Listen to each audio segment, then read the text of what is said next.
नमस्तेस्तु भगवन् विश्वेश्वराय महादेवाय त्र्यम्बकाय त्रिपुरान्तकाय त्रिकाग्निकालाय कालाग्निरुद्राय नीलकण्ठाय मृत्युञ्जयाय सर्वेश्वराय सदाशिवाय श्रीमान् महादेवाय नमः।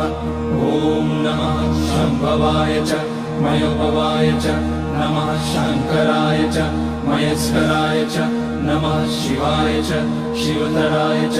ॐ त्र्यम्बकं यजामहे सुगन्धिं पुष्टिवर्धनम् उर्वारुकमिव बन्धनान् मृत्योर्मुक्ष्यमामृतात्। नागेन्द्रहाराय त्रिलोचनाय भस्माकराय महेश्वराय नित्याय शुद्धाय दिगम्बराय तस्मै नकाराय नमः शिवाय। मन्दाकिनी सलिलचन्दन चर्चिताय नन्दीश्वर पर्वतनाथ महेश्वराय